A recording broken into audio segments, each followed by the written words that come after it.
Parte a maggio i veneziani saranno esentati. Il sindaco di Venezia Luigi Brunaro annuncia importanti novità sulla tassa di sbarco, incertezze sull'onere a carico di chi arriverà in città. È di un morto e 3 feriti gravi il bilancio del tragico incidente accaduto stamattina poco prima delle 8 sulla vecchia Romea. Ha perso la vita un 56enne di Chioggia, molto noto per la sua attività di elettricista.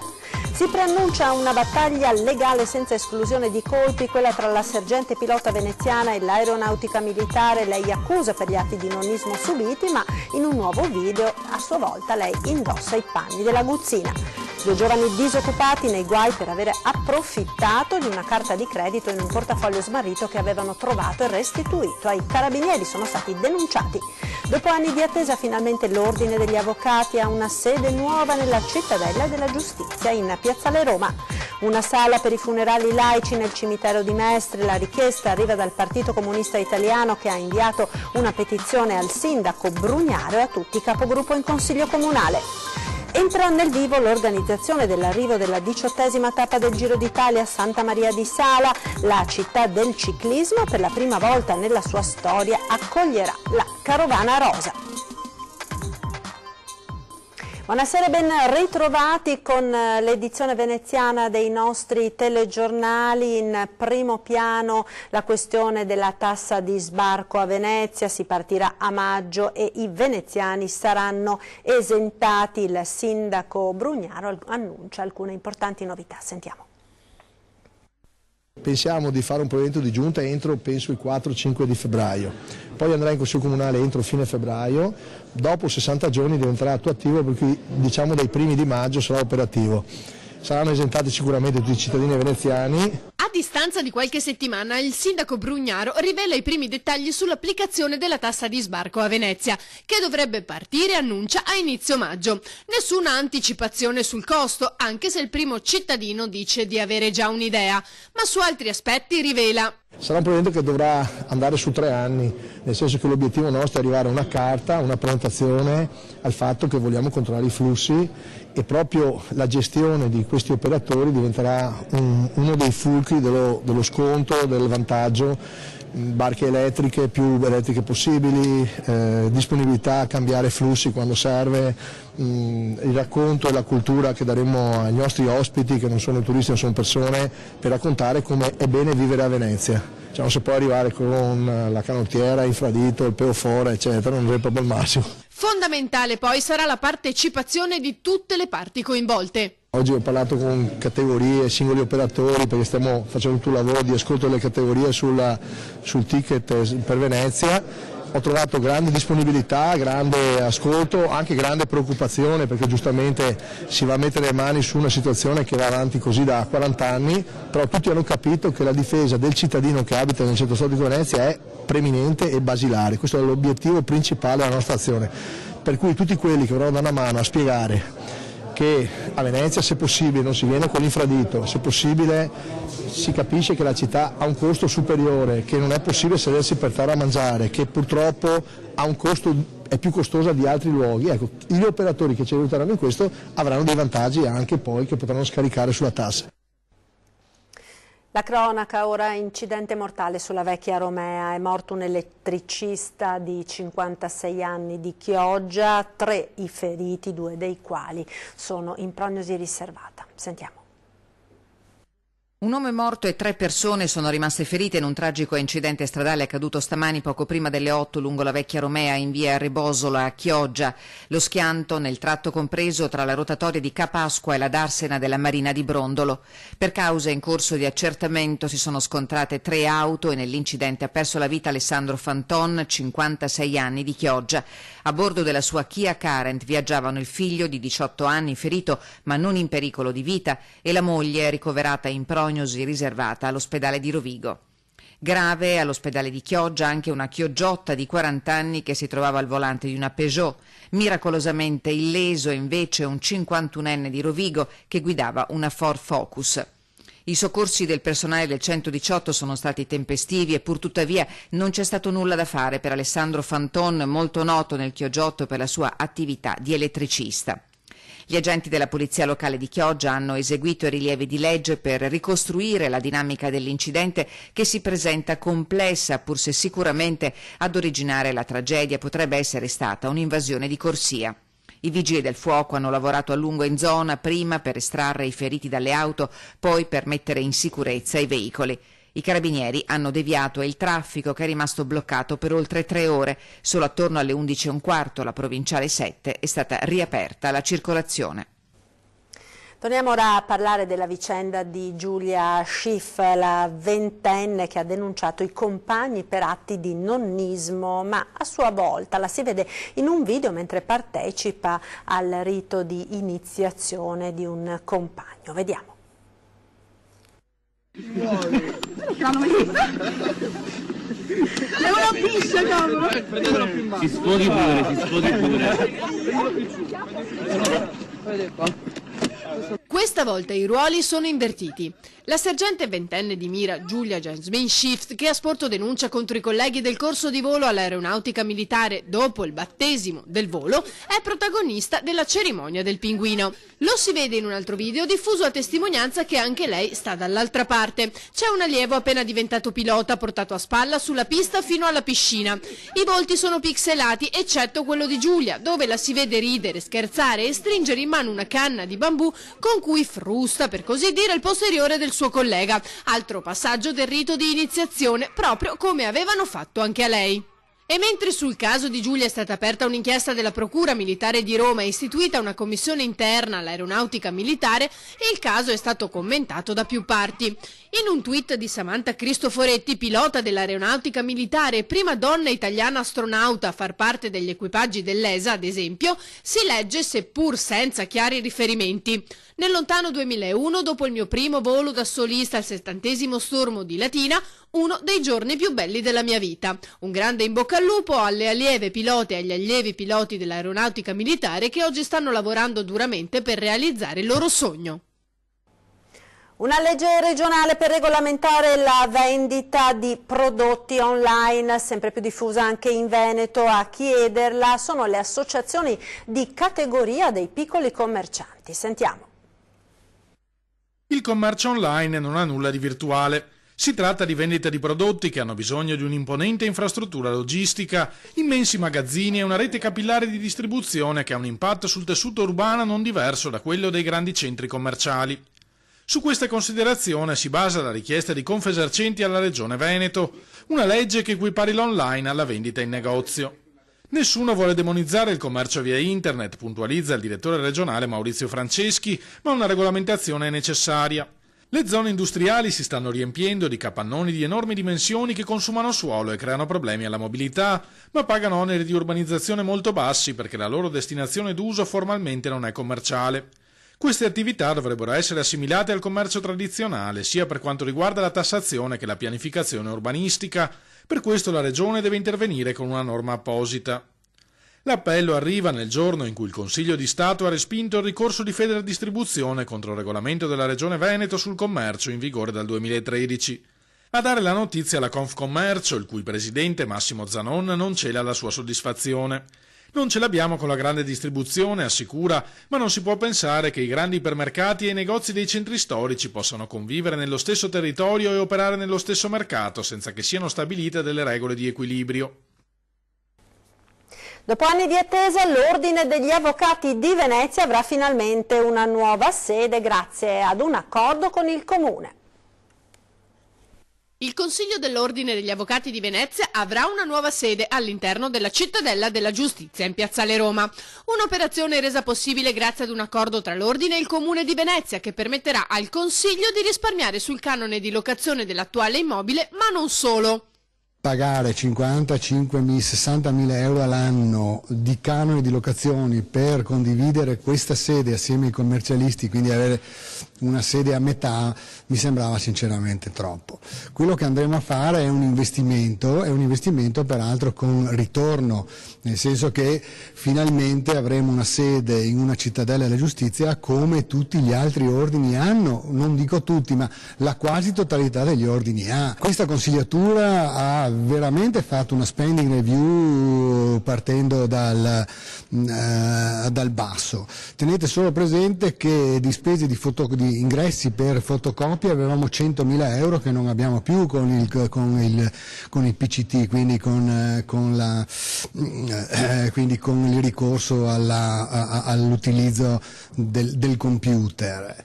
E quindi l'Ordine di Venezia con queste spese si è trovato veramente a dover gestire un bilancio un po' in affanno. La consegna delle chiavi dei nuovi uffici da parte del sindaco Brugnaro è avvenuta questa mattina.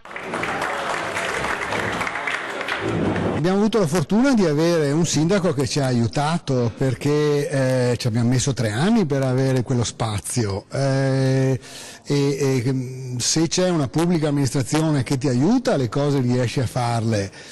Se anche la pubblica amministrazione si mette di traverso, allora diventa tutto molto più difficile. Certo che purtroppo il fai da te diventa l'abitudine in questo paese ed è un male assoluto. Allacci abusivi per prelevare l'acqua per uso domestico dalla rete idrica comunale, guai in vista per 9 cittadini veneziani individuati e denunciati dai carabinieri al termine di una vasta operazione condotta tra il centro storico e la terraferma contro l'abusivismo. In particolare i 9 veneziani sono stati deferiti all'autorità giudiziaria per furto aggravato e violazione di sigilli. I controlli hanno riguardato anche il commercio al dettaglio e all'ingrosso di prodotti artigianali, il trasporto di persone o cose in conto terzi e la pesca professionale. L'attività dell'Arma ha portato al sequestro amministrativo di oltre 250.000 articoli tra bigiotteria, abbigliamento, giocattoli elettronici e prodotti per la casa posti in vendita senza i requisiti previsti dalla legge in numerosi negozi gestiti per lo più da cittadini extracomunitari. Il valore della merce sequestrata ammonta a 850.000 euro. Nell'ambito della pesca abusiva e della sicurezza della navigazione, i carabinieri hanno sequestrato 1.200 kg di molluschi per un valore complessivo di 9.600 euro ed elevato sanzioni amministrative per circa 6.000 euro. Un'imbarcazione da lavoro è stata sottoposta a sequestro penale e 2 persone sono state denunciate. Ancora cronaca, trovano un portafoglio abbandonato e indecisi se approfittarne o restituirlo al proprietario. Alla fine fanno la scelta peggiore di tutte. Sentiamo. Trovano un portafoglio smarrito in un centro commerciale di Portogruaro e da bravi cittadini lo consegnano qualche ora dopo ai carabinieri del loro paese, Fontana Fredda, in provincia di Pordenone. Ma prima non resistono alla tentazione di acquistare 2 smartphone con la carta di credito che conteneva. Nei guai una coppia di giovani disoccupati che lo scorso novembre si erano recati a fare shopping nell'ipermercato, accompagnati dal figlioletto nel passeggino e dal cane di famiglia. Ne erano usciti con quello che consideravano un insperato regalo. Ma il proprietario del portafoglio, mentre viaggiava verso la caserma dei militari per recuperarlo, ha ricevuto la notifica che la sua carta era appena stata usata per acquistare 2 telefonini del valore di 380 euro. L'uomo di San Michele al Tagliamento ha immediatamente esporto denuncia. I carabinieri hanno visionato i filmati del circuito interno di sorveglianza del centro commerciale, scoprendo che a effettuare l'illecito acquisto era stata la coppia. A casa loro sono stati ritrovati 2 smartphone e anche 158 grammi di marijuana immediatamente sequestrati. Petizione al sindaco Brugnaro affinché venga realizzata una struttura dignitosa per celebrare i funerali laici nel comune di Venezia. Anche nella fase più estrema della propria vita, quindi anche nella morte, riteniamo che tutti i cittadini devono essere trattati nella stessa maniera. Una sala per i funerali laici nel cimitero di Mestre. La richiesta arriva dal Partito Comunista Italiano, che ha inviato una petizione al sindaco di Venezia Luigi Brugnaro e a tutti i capigruppo del Consiglio Comunale. Molti cittadini che non sono di religione cattolica, spiega Roberto Marangio del Circolo di Mestre, hanno l'esigenza di disporre di sale del commiato dove separarsi con il conforto di parenti e amici da una persona cara defunta. Questa possibilità oggi non esiste nel comune di Venezia. Vi sono solo alcune piccole stanze bisognose di manutenzione, tutte fuori dai centri abitati, nei cimiteri di San Michele in Isola, Chirignago e Marghera. Un'esigenza che io stesso ho avuto modo di sperimentare in occasione appunto del commiato laico di una persona. C'era freddo, c'era pioggia, siamo dovuti stare all'esterno, chiaramente non si poteva ascoltare quello che si diceva e riteniamo che sia un diritto costituzionale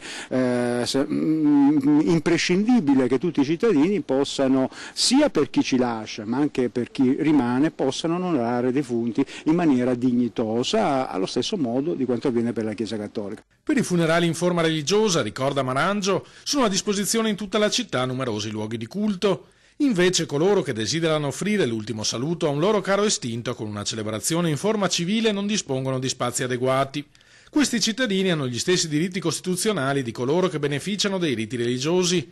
Chiediamo quindi che venga destinato loro uno spazio ampio e dignitoso all'interno del cimitero di Mestre. Ma anche che nel frattempo vengano, diciamo, rese più agibili e più appunto accoglienti quelle che già esistono presso i cimiteri, che però ci dicono i cittadini sono allo stato attuale fatiscenti, senza sedie, senza riscaldamento e molto spesso bisogna stare all'aperto perché sono piccolissime. Linea alla regia ora per la pubblicità, tra poco.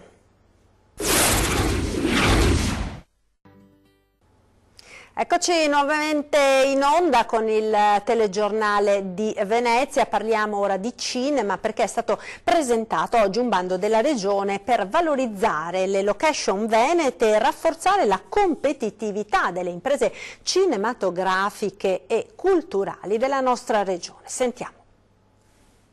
Finalmente siamo riusciti a dirottare delle risorse di fondi strutturali europei al settore cinematografico, quindi oltre che alle imprese tradizionali dell'artigianato, della manifattura, il Veneto investe anche in quella che è l'impresa cinematografica, audiovisiva, ovvero un settore dove investire conviene perché c'è un effetto moltiplicatore molto forte. Un euro investito nei film e nelle fiction porta ad un ritorno a un moltiplicatore di 2-3 volte rispetto a quello che si è investito. E anche in termini di promozione del nostro territorio, della nostra regione, che può diventare un set ideale per la realizzazione di film anche di carattere internazionale. Un incontro per spiegare come funziona il nuovo bando per attirare operatori cinematografici, un comparto che quando passa in un territorio lascia competenze e professionalità. La speranza è che vengano valorizzate le risorse già presenti nella nostra regione. Secondo me è essenziale, ci sono regioni o province come Trento che obbliga l'assunzione del 20% della troupe, bisogna andare in quella direzione perché fare i film è molto formativo, quindi se vogliamo far lavorare da un lato e far crescere le maestranze venete è necessario che ci siano dei tetti minimi. Oggi molte serie, molti film non ammettono lavoratori locali e questi devono essere esclusi a mio avviso. Le domande devono arrivare in Regione entro il 18 febbraio e verranno valutate da una commissione tecnica che comprende esperti in materia di produzione cinematografica indicati dalle università di Padova e Venezia e dal Sindacato Nazionale Critici Cinematografici. Sono fondi POR FESR, quindi fondi strutturali europei finanziati dall'Europa e cofinanziati dalla Regione Veneto. Risorse che sono immensamente superiori rispetto a quelle che avevamo con il bilancio regionale tradizionale, quindi adesso abbiamo 5 milioni di euro per questa programmazione, un primo bando da 1,5 milioni lo abbiamo presentato proprio in questo momento, in questa occasione, e il restante 3,5 milioni saranno impegnati con un ulteriore bando nel corso dell'anno. Il ciclismo ora perché entra nel vivo l'organizzazione dell'arrivo della 18ª tappa del Giro d'Italia a Santa Maria di Sala. La data evento del 2019 è quella del 30 maggio. Quel giorno la piccola cittadina di Santa Maria di Sala sarà per la prima volta sede di una tappa del Giro d'Italia. I motivi di orgoglio e di soddisfazione sono legati alla sua lunga tradizione ciclistica.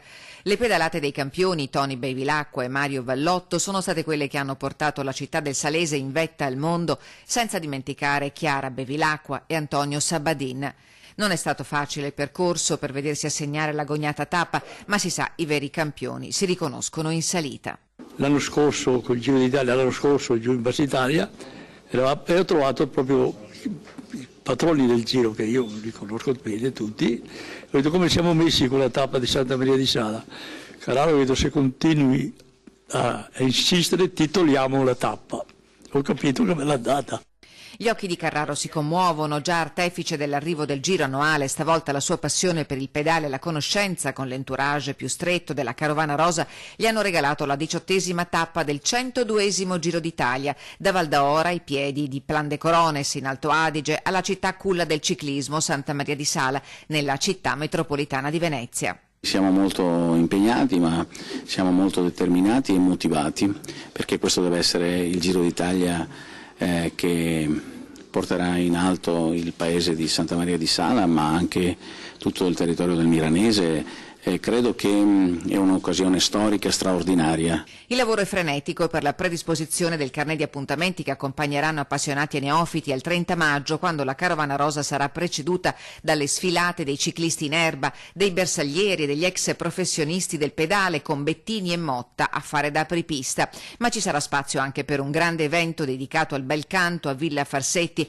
con Silvio Zanon e Chiara Angella. Lo sforzo economico sarà condiviso dai gruppi sportivi del Salese, oltre che dalla regione e dalla città metropolitana.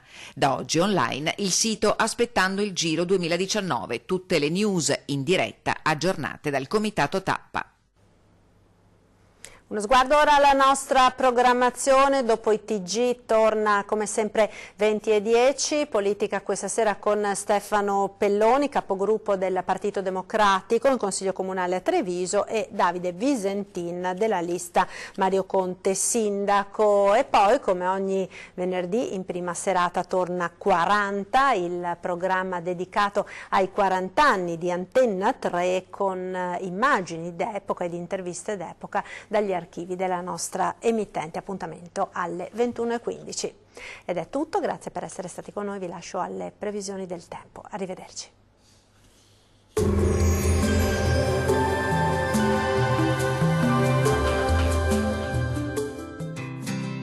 L'Unic Star, le uniche pagliette antibatteriche in commercio, prodotte anche per i marchi più importanti, sia nazionali che internazionali. Ben ritrovati al meteo. Torna ad essere stabile il tempo. Vediamo il dettaglio. Sul Veneto sarà una giornata all'insegna di un tempo asciutto. Non sono infatti attese precipitazioni particolarmente degne di nota. Tuttavia il cielo si presenterà irregolarmente nuvoloso e spesso anche un po' coperto, un po' ovunque. Temperature minime comprese tra i -3 e 0 gradi. Massime comprese tra i 3 e 5 gradi. Vediamo ora che tempo farà sul Friuli Venezia Giulia. Poche novità, al mattino avremo nubi su tutti i settori montuosi, mentre altrove sarà per lo più soleggiato. Col passare delle ore, nuvolosità in aumento un po' su tutti i settori, ma senza ulteriori conseguenze. Temperature minime comprese tra i -2 e 0 gradi, massime oscillanti tra i 3 e 5 gradi. Vediamo infine la situazione meteorologica del Trentino Alto Adige. Condizione di bel tempo stabile anche sulla nostra regione. Sarà infatti una giornata caratterizzata da un sole prevalente. Non si esclude tuttavia qualche addensamento al pomeriggio sui settori meridionali, ma senza piogge. Temperature minime comprese tra i -1 e 0 gradi, massime tra i 7 e 8 gradi. Dal meteo di Antenna 3 è tutto, arrivederci.